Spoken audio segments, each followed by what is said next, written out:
Bills of exchange. When the goods are sold on credit, the seller may draw a bill on buyer debtor. The date and period of payment is agreed and duly signed by both the parties. இப்போ mister A அப்படிங்கிற ஒரு seller தன்னோட கூட்ஸை mister Judd அப்படிங்கிற ஒரு பையருக்கு credit sale பண்ணுறாங்க.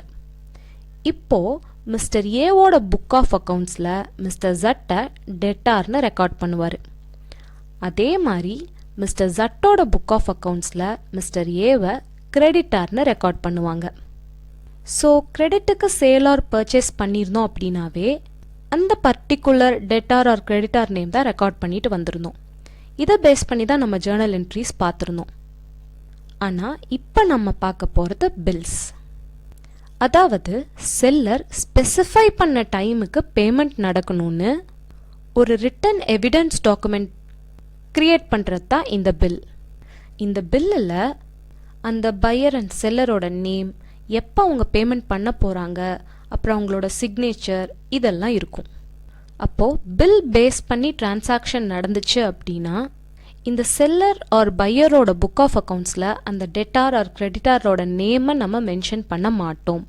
அதுக்கு பதிலாக செல்லரோட book of அக்கவுண்ட்ஸில் இது பில்ஸ் ரிசீவபிள்னும் பையரோட புக் ஆஃப் அக்கவுண்ட்ஸில் இது பில்ஸ் பேயபிள்னும் நம்ம ரெக்கார்ட் பண்ணுவோம். இப்போ இந்த வீடியோவில் நம்ம bills receivable based journal entries தான் பார்க்க போகிறோம். ஸோ மிஸ்டர் ஏவோட புக் ஆஃப் அக்கவுண்ட்ஸில் என்னென்னலாம் ரெக்கார்ட் பண்ணுவாங்கன்னு பார்க்கலாம். இப்போது மிஸ்டர் ஜட் கிட்ட பில்லை கொடுத்து அக்செப்டன்ஸ் சைன் வாங்கினதுக்கப்புறம் இந்த செல்லர் அந்த பில்லை வச்சு பல வகையில் யூஸ் பண்ணலாம். ஆனால் நம்ம இப்போ பார்க்க போகிறது ஒரு 2 ways மட்டும்தான். ஒன்று, ரிட்டைன் வித் ஹிம். இதில் அவருக்கு எந்த வகையான கேஷ் நீட்ஸும் இல்லாமல் இருந்துச்சு அப்படின்னா அந்த மெச்சூரிட்டி டேட் வர வரைக்கும் அந்த பில்லை அவர் கையிலேயே ரிட்டைன் பண்ணி வச்சிருக்கிறது. மெச்சூரிட்டி டேட் வந்ததுக்கப்புறம் நம்ம டெட்டார் வந்து பேமெண்ட் பண்ணிடுவாங்க. Next, discount with his bank. இப்போ அவருக்கு ஏதாச்சும் ஒரு கேஷ் நீட்ஸ் ஏற்பட்டுச்சு அப்படின்னா அவர் கையில் வச்சுருக்க இந்த பில்லை எடுத்துகிட்டு போய் பேங்க்கில் கொடுத்து கேஷை கலெக்ட் பண்ணிக்குவாங்க. இப்போது ஒரு 1 lakh worth உள்ள ஒரு பில்லை எடுத்துகிட்டு போய் பேங்க்கில் கொடுக்குறோம் அப்படின்னா எவ்வளோ டேஸ்க்குள்ளே அந்த பேமெண்ட் நம்மளுக்கு ரிட்டர்ன் வரும் அப்படிங்கிற அந்த டைம் லிமிட்ஸை பேஸ் பண்ணி ஒரு இன்ட்ரெஸ்ட் சார்ஜ் பண்ணுவாங்க. அதைத்தான் இங்கே டிஸ்கவுண்ட் அப்படின்னு சொல்லி சொல்கிறோம். இப்போது 1 lakh worth உள்ள பில்லை கொடுத்தோம் அப்படின்னா அதுக்கான இன்ட்ரெஸ்ட் அமௌண்ட் 2000 வந்துச்சுன்னா அந்த பில் அமௌண்ட்லேருந்து இந்த 2000 டிஸ்கவுண்ட் பண்ணிவிட்டு, அதாவது இன்ட்ரெஸ்ட்டுக்கு எடுத்துகிட்டு மீதி இருக்க 98,000 தான் நம்மள்கிட்ட கொடுப்பாங்க. அதுக்கப்புறம் மெச்சூரிட்டி டேட் வந்தோடனையும் பேங்க் வந்து நம்மளோட டேட்டாட்ட இருந்து அதை கலெக்ட் பண்ணிக்குவாங்க. ஓகே, இப்போ மிஸ்டர் ஏ அப்படிங்கிறவங்க இங்கே பில்ஸை ரிசீவ் பண்ணுறதுனால இவங்களோட புக் ஆஃப் அக்கவுண்ட்ஸில் என்னென்ன மாதிரியான ஜேர்னல் என்ட்ரிஸ் போடுறாங்கன்னு பார்க்கலாம். Credit sales to mister Z ₹1 lakh. இந்த டிரான்சாக்ஷனில் மிஸ்டர் ஜட்டுக்கு கிரெடிட் சேல் பண்ணியிருக்கோன்றது மட்டும்தான் கொடுத்துருக்காங்க. பில் டிரான்சாக்ஷன் எதுவுமே நம்மளுக்கு சொல்ல கிடையாது. ஸோ இந்த டிரான்சாக்ஷனில் இருக்க அக்கௌண்ட்டை ஐடென்டிஃபை பண்ணிடலாம். இங்கே சேல்ஸ் நடந்திருக்கனால ஒன்று சேல்ஸ் அக்கௌண்ட், மிஸ்டர் ஜட்டுக்கு கிரெடிட்டுக்கு சேல் பண்ணதுனால அவங்களோட நேமை நம்ம ரெக்கார்ட் பண்ணணும். So mister Z account. Next, sales account அப்படிங்கிறது நம்மளுக்கு நாமினல். ரூல் படி credit all incomes and gains. Next, mister Judd அப்படிங்கிறவங்க person, so personal account. Rule படி டெபிட் த ரிசீவர். ஏன்னா நம்ம சேல் பண்ண கூட்ஸை ரிசீவ் பண்ணிவிட்டு இன்னும் அவங்க கேஷ் நம்மளுக்கு தரலை. ஸோ அதனால் அந்த ரிசீவரோட நேமை நம்ம ரெக்கார்ட் பண்ணணும். Mister Z account debit to sales account. அடுத்தது bills received from mister Judd for the amount due. Mister Judd கொடுக்க வேண்டிய அமௌண்ட் டியூக்காக பில்ஸை ரிசீவ் பண்ணுறோம். ஸோ ஒன்று வந்து பில்ஸ் ரிசீவபிள் அக்கௌண்ட், இன்னொன்று mister Z account. Bills receivable account நம்மளுக்கு பர்சனல் அக்கௌண்ட் கீழே தான் வரும். ரூல் படி டெபிட் த ரிசீவர். அதே மாதிரி மிஸ்டர் ஜட் அப்படிங்கிறதும் பர்சனல் அக்கௌண்ட் கீழே தான் வரும். ரூல் படி கிரெடிட் த கிவர். பிஸ்னஸ் பில்ஸை ரிசீவ் பண்ணுறதுனால debit the receiver. Mister Judd வந்து பில்ஸை கொடுக்கறதுனால கிரெடிட் த கிவர். இப்போது மிஸ்டர் ஏவோட புக் ஆஃப் அக்கவுண்ட்ஸில் மிஸ்டர் ஜட் அப்படிங்கிற இந்த டெப்டாரை தனியாக ஸ்பெசிஃபை பண்ணியிருக்க மாட்டோம். அதுக்கு பதிலாக தான் பில்ஸ் ரிசீவபிள் அக்கௌண்ட்டுன்னு சொல்லி ரெக்கார்ட் பண்ணியிருப்போம். பிகாஸ் இந்த ஜட் அப்படிங்கிறவங்க இப்போ பில் பேஸ்டு டெட்டார் ஆயிட்டாங்க. தனியாக மிஸ்டர் ஜட் அக்கௌண்ட்டுன்னு சொல்லி நம்ம மெயின்டைன் பண்ணியிருக்க மாட்டோம். இவங்க பில்ஸ் ரிசீவபிள் அக்கௌண்ட்டுக்கு கீழே தான் வருவாங்க இன்னும். ஓகே, இப்போ மிஸ்டர் ஏ வந்து பில்லை ரிசீவ் பண்ணி வச்சுருக்காங்க. when he returns with him bills receivable amount received rupees 1 lakh. இவருக்கு எந்த விதமான கேஷ் நீட்ஸும் ஏற்படலை அப்படின்னா அந்த பில்லை அந்த மெச்சூரிட்டி டேட் வர வரைக்கும் இவரே ரிட்டைன் பண்ணி வச்சுருப்பாருன்னு பார்த்தோம். மெச்சூரிட்டி டேட் ஆனதுக்கப்புறம் கேஷை ரிசீவ் பண்ணோம் அப்படின்னா cash account debit to bills receivable அக்கௌண்ட்டுன்னு போடுவோம். பில்லுக்கான கேஷை ரிசீவ் பண்ணுறதுனால ரூல் படி debit what comes in, so debit சைடில் கேஷ் அக்கௌண்ட்டை போடுறோம். பில்லுக்கான கேஷ் வந்துருச்சு அப்படிங்கிறதுனால கிரெடிட் த கிவர். ஸோ இந்த ஜட்டோட பில்ஸ் அக்கௌண்ட் ஃபர்தராக நம்ம ரெக்கார்ட் பண்ண போகிறது இல்லை, பிகாஸ் அதுக்கான கேஷை நம்ம ரிசீவ் பண்ணிட்டோம் அப்படிங்கிறதுனால. அடுத்தது when he discounted with bank.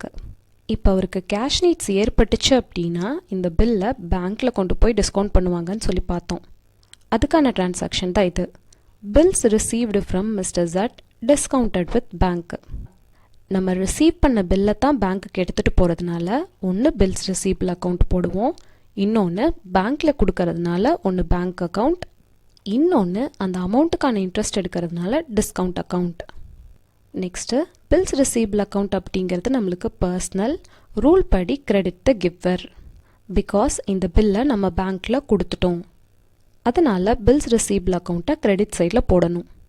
அடுத்தது பேங்க் அக்கௌண்ட். இதுவும் பர்சனல் அக்கௌண்ட்டுக்கு கீழே தான் வரும். ரூல் படி டெபிட் த ரிசீவர். இந்த பில்லுக்கான கேஷை நம்மளோட பேங்க் அக்கௌண்ட்டில் ரிசீவ் பண்ணுறதுனால debit the receiver. So bank அக்கௌண்ட்டில் டெபிட் சைடை போடணும். Next discount account. இங்கே டிஸ்கவுண்ட் அப்படிங்கிறது இன்ட்ரெஸ்ட். இது நாமினல் அக்கௌண்ட்டுக்கு கீழே வரும். ரூல் படி debit all expenses and losses. So 1 lakh worth உள்ள பில்லை நம்ம கொடுத்துருக்கனால இப்போ இந்த பில்லுக்கான அமௌண்ட் எப்போ வந்து நம்மளோட டெட்டார் பேங்க்கில் பேமெண்ட் பண்ணுவாங்களோ அந்த டேஸ் வரைக்கும் ஒரு இன்ட்ரெஸ்ட் வந்து நம்மக்கிட்ட பிடிப்பாங்க. பிகாஸ் நம்ம பில்லை கொண்டு போய் கொடுத்தோன்னே நம்மளுக்கு கேஷ் கிடச்சிருதில்ல, அதனால் ஒரு பர்டிகுலர் பர்சன்டேஜ் பிடிச்சிட்டு மீதி அமௌண்ட்டு தான் நம்மளுக்கு தருவாங்க. ஸோ இந்த இடத்துல ஒரு 2000 எடுக்கிறாங்கன்னு வச்சுக்கலாம். இப்போ இதுதான் டிஸ்கவுண்ட் அக்கௌண்ட்டில் போடுவோம். மீதி 98,000 தான் நம்மளோட பேங்க் அக்கௌண்ட்டில் ஆட் ஆகும். நெக்ஸ்ட்டு நம்ம பார்க்க போகிற டாபிக் பில்ஸ் dishonoured.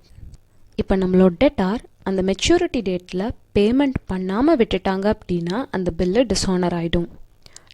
நம்ம முன்னாடி பார்த்த டிரான்சாக்ஷனை வச்சே இந்த டிரான்சாக்ஷனும் பார்க்கலாம். உங்களுக்கு ஞாபகம் இருக்கும்னு நினைக்கிறேன். Bills receivable amount received 1 lakh, cash account debit to bills receivable அக்கௌண்ட்டுன்னு ஒரு என்ட்ரி பார்த்தோம். அந்த சிச்சுவேஷன் படி அந்த மெச்சூரிட்டி டேட் வர வரைக்கும் நம்ம அந்த பில்லை வச்சுட்டு அதுக்கான கேஷை ரிசீவ் பண்ணிட்டோம் அப்படின்னு சொல்லி பார்த்தோம். ஸோ கேஷை ரிசீவ் பண்ணதுனால டெபிட் சைடு, அந்த பில்ஸ் வந்து இன்னும் ஃபர்தராக நம்மளோட பிஸ்னஸில் இல்லை அப்படிங்கிறதுனால கிரெடிட் சைடில் போட்டிருந்தோம். இப்போது பில்ஸ் ரிசீவ்டு dishonoured, அந்த மெச்சூரிட்டி டேட் வந்ததுக்கப்புறமும் நம்ம அமௌண்ட்டை ரிசீவ் பண்ணலை. ஸோ அந்த டேட்டு முடிஞ்சிருச்சு அப்படின்னா அந்த பில்லு dishonoured ஆகிடும். இப்போ இதில் நம்ம போட போகிற journal entry mister Z account debit to bills receivable account. இதுலையும் இந்த பில்ஸ் ரிசீவபிள் அக்கௌண்ட் வந்து ஃபர்தராக நம்ம ரெக்கார்ட் பண்ண மாட்டோம். பிகாஸ் அதோட டேட்டு முடிஞ்சு அது டிஸானர் ஆனதுனால பழையபடி மிஸ்டர் ஜட் தான் காசு கொடுக்கணும். இவர் வந்து பில் பேஸ்டு டெப்டார் கிடையாது, நார்மல் டெட்டார் தான் அப்படின்னு சொல்லிட்டு மிஸ்டர் ஜட் அக்கௌண்ட்டை டெபிட் பண்ணிவிட்டு பில்ஸ் ரிசீவபிள் அக்கௌண்ட்டை கிரெடிட் பண்ணணும்.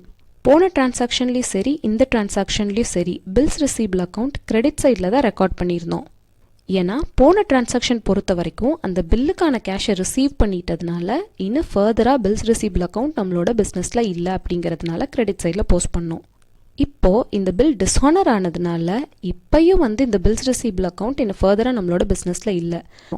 அந்த டெட்டாரை பில் பேஸ்டு டெட்டாராக இல்லாமல் நார்மல் டெட்டாராக கொண்டு வந்துடுறோம். அதனால் mister Z account debit to bills receivable அக்கௌண்ட்டுன்னு போடுறோம்.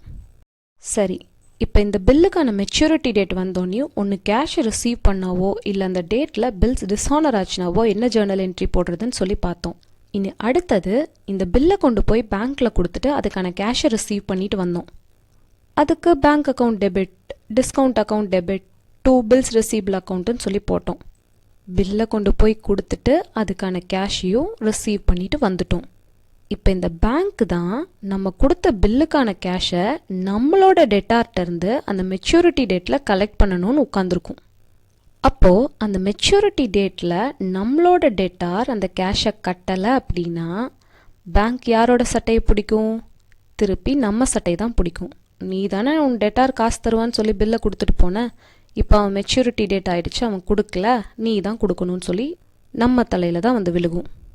ஸோ நம்ம பேங்க்கில் டிஸ்கவுண்ட் பண்ண அந்த பில் வந்து டிஸ்ஹானர் ஆகிடுச்சு அப்படின்னா ஒன்று பேங்க் அக்கௌண்ட், இன்னொன்று மிஸ்டர் ஜட் அக்கௌண்ட் இன்வால்வ் ஆகும்.